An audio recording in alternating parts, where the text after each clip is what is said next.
In 1887, a French explorer named Louis-Gustave Binner set out to cross a mountain range that had appeared on every European map for nearly a century.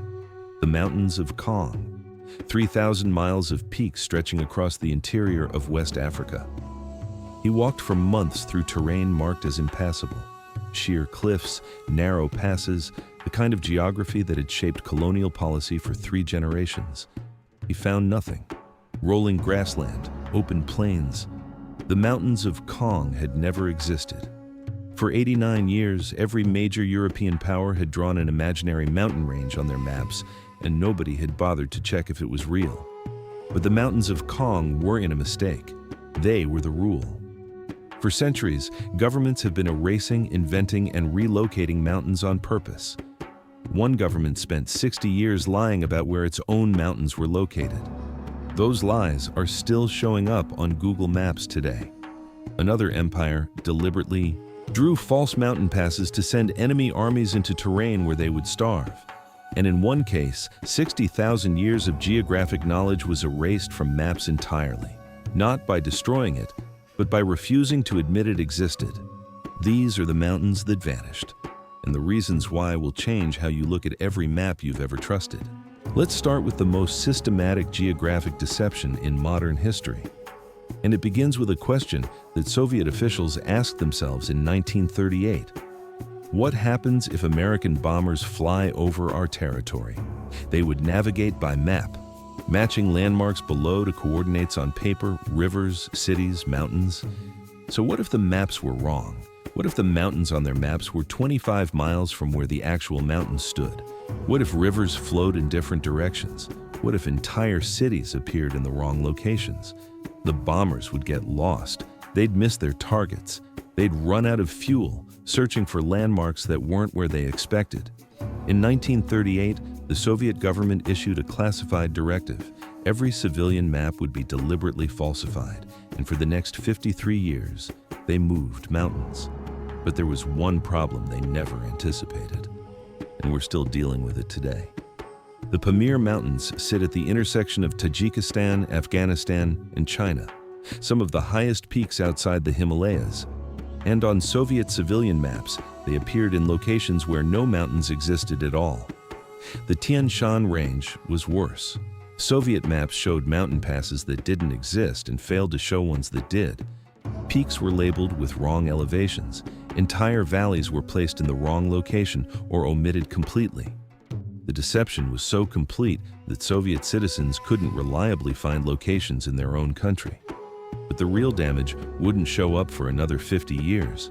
The military kept accurate maps, of course, classified at the highest level. But civilian maps, the kind that would end up in libraries, in universities, in the hands of anyone the Soviets considered a potential enemy, those were weapons. For 53 years, Soviet citizens navigated their own country using maps that were deliberately wrong. Hikers planned expeditions to mountain passes that didn't exist and found themselves stranded in terrain nothing like what their maps described. Geologists published research papers with coordinates that were off by kilometers. Search and rescue teams struggled to find missing persons because the maps they carried bore no relationship to the landscape they were searching. And nobody talked about it. The falsification was classified. Soviet citizens who noticed discrepancies between their maps and reality were discouraged from asking questions. Then, in 1988, something unprecedented happened.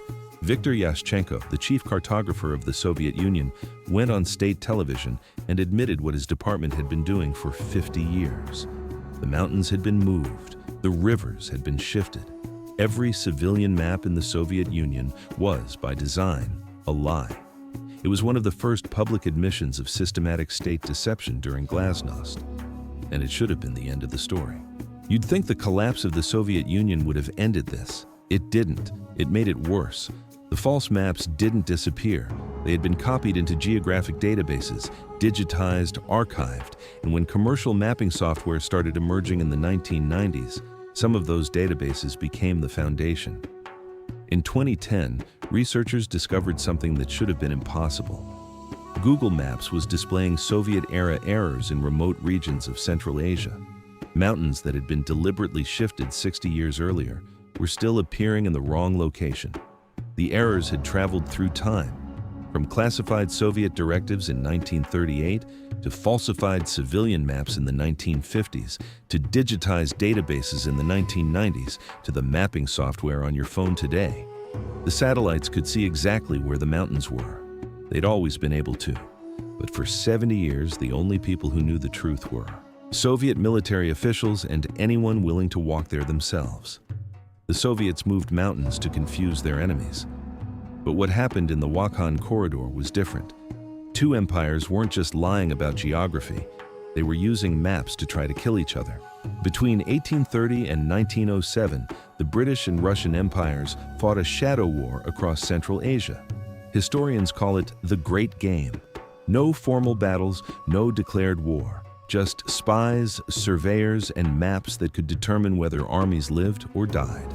The British couldn't send uniformed surveyors into territory that might provoke Russia. So they recruited locals, Indian nationals trained in secret, equipped with hidden instruments, sent across the Himalayas disguised as Buddhist pilgrims and traders. They called them the Pundits. Men like Nain Singh, who walked from India to Tibet counting his steps with a modified rosary, one bead for every 100 paces. He hid a compass in his prayer wheel. He recorded measurements in code, and he mapped thousands of miles of terrain that no European had ever seen. The intelligence the pundits gathered was priceless, but the maps they created were never meant to be accurate. They were meant to be useful, and useful in the Great Game meant deceiving the enemy. The prize was this: the Wakhan Corridor, a narrow strip of land, less than 10 miles wide at its narrowest point, wedged between the Pamir Mountains and the Hindu Kush. Whoever controlled the mountain passes through this corridor could march an army from Russia directly into British India. Both sides sent surveyors into the region, and both sides lied about what they found. British maps showed mountain walls where gaps actually existed. Gentle slopes were marked as impassable cliffs. If the Russians obtained British cartography and tried to use it, they would march their army into dead ends. The Russians did exactly the same thing. Their maps showed false passes that led nowhere. They marked water sources in locations where no water existed. A British expedition following a Russian map would run out of supplies in terrain that offered no way forward and no way back. Men died following these maps, not in battle, but from thirst and exposure, trusting cartography that was designed to kill them.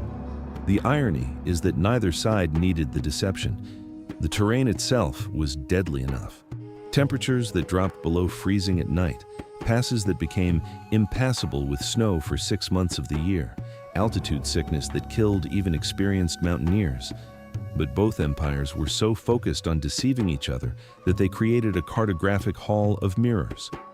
British maps lied about Russian territory, Russian maps lied about British territory, and both maps lied about the land in between. In 1895, Britain and Russia finally agreed to make the Wakhan Corridor a buffer zone. Afghanistan would control it, preventing either empire from sharing a direct border.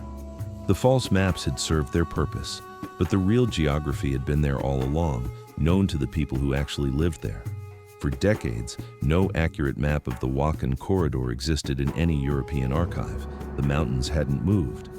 But on paper, they shifted constantly depending on who was drawing and who they expected might read it. But here's what makes this story stranger. When satellites finally provided objective imagery in the 1970s, researchers discovered that both sides had outsmarted themselves. Passes that British maps marked as impassable had actually been used by local traders for centuries. The locals just never told the surveyors what they knew. Which raises a question we haven't answered yet. What happened to all that local knowledge? The people who actually lived in these mountains, who had known the passes and water sources for generations? In some places, that knowledge was hidden. In others, it was erased entirely. And the longest erasure in cartographic history lasted 60,000 years. When British colonizers arrived in Australia in 1788, they brought a legal fiction that would shape the continent for the next 2 centuries. Terra nullius, empty land belonging to no one. The roughly 750,000 people already living there apparently didn't count. And neither did their geographic knowledge. Indigenous Australians had lived on the continent for more than 60,000 years. They had named every mountain range, every water source, every path through terrain that colonial surveyors would later describe as unexplored. But British mapmakers didn't erase mountains from their charts. They did something more insidious, something that would take 2 centuries to begin undoing. They erased the people who had named them. In 1841, an explorer named Edward John Eyre attempted to cross the Nullarbor Plain, one of the most hostile stretches of terrain on the continent. His maps showed nothing, no water sources, no paths. Just blank space marked unknown. The expedition was a disaster from the start. Eyre brought 3 Aboriginal guides and his overseer, John Baxter. Within weeks, they were running out of water and terrain their maps said was empty. On April 29, 1841, 2 of the Aboriginal guides, driven to desperation, killed Baxter and fled with most of the remaining supplies. Eyre was stranded 1,000 miles from any European settlement with almost no food, almost no water, and maps that showed nothing useful in any direction. But one member of his expedition stayed. An Aboriginal man named Wiley, from the Minang people, who knew exactly where to find water and terrain that Eyre's maps said had none. Wiley saved Eyre's life using knowledge that his people had accumulated over thousands of years. Knowledge of water sources, food sources, and paths through terrain that Europeans considered impassable. He led Eyre through country that would have killed him in days without guidance. When Eyre published his account, he was celebrated as a hero of exploration. Wiley received almost no recognition, and the knowledge that had kept them alive never appeared on any official map. But Eyre survived. 20 years later, 2 explorers wouldn't be so lucky, and their deaths would become the most famous example of what happens when you trust a map over the people who actually live there. In 1860, Robert O'Hara Burke and William John Wills led the most expensive expedition in Australian history. Their mission was to cross the continent from south to north. Their maps showed the interior as largely empty, unknown, unmapped. They made it to the northern coast, but on the return journey, their supplies ran out near Cooper Creek. They were stranded in terrain their maps described as barren wasteland. The Andrawanda people had lived in this exact region for thousands of years. They knew which plants were edible, where to find water, how to survive in terrain that Europeans considered hostile. They tried to help Burke and Wills. They gave them Nardu, a plant the Yandrawanda had eaten for generations. Burke and Wills didn't know how to prepare it properly. They ground it wrong, failed to leach out the toxins, and ate it in ways that blocked nutrient absorption. They starved to death surrounded by food. The Yandrawanda survived in the same landscape, eating the same plants, using knowledge that had never appeared on any European map. The blank space marked unknown on Burke and Wills's maps wasn't unknown at all. It had been home to people for 40,000 years, but because that knowledge wasn't written in English, 2 men died within sight of everything they needed to survive. And this wasn't unique to Australia. The same pattern appears in the strangest cartographic mystery of all. A case where Europeans didn't just ignore local knowledge. They invented geography that nobody had ever seen. This is the highest peak on the Australian mainland. In 1840, a Polish explorer named Paweł Strzelecki climbed it and named it after a European military commander who had never been within 10,000 miles of Australia. The Ngarigo people had called it Targan Gil for thousands of years. That name didn't appear on any official map until the 1990s. The Flinders Ranges had been home to the Adnyamathanha people for at least 15,000 years. In 1802, English navigator Matthew Flinders sighted them from a distance. They were later named in his honor. The pattern was systematic. Colonial maps were detailed, precisely measured, and archived in official collections. Indigenous knowledge was oral, encoded in songlines and stories that Europeans didn't recognize as legitimate. So when historians looked back at who discovered Australian geography, the written record showed British names on everything. The 60,000 years of prior knowledge hadn't been destroyed, it had been overwritten. It took until the 1990s for Australia to begin recognizing Indigenous place names alongside colonial ones, Uluru and Ayers Rock, Kosciuszko and Targan Gil. The mountains never moved. The paths through them had been walked for millennia, but if it wasn't written on paper in a European language, it didn't exist. We've seen mountains move to confuse enemies. We've seen mountains renamed to erase the people who found them. We've seen men die because they trusted blank maps over the people who lived there. But we still haven't answered the question from the beginning. How did every major European power draw the same imaginary mountains for 89 years without anyone noticing? Remember the explorer from the beginning?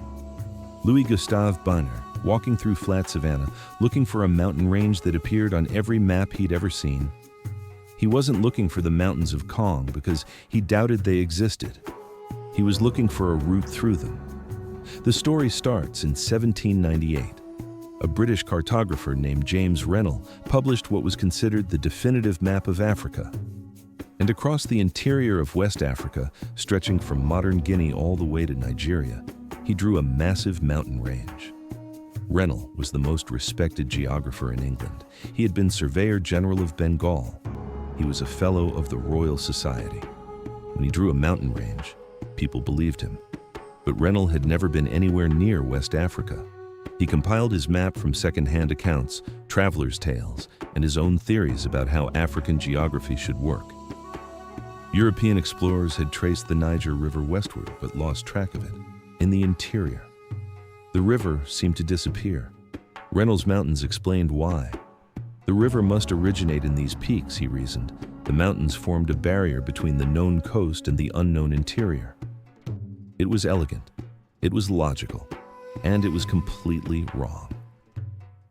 Other cartographers didn't just copy Rennell's mountains, they embellished them.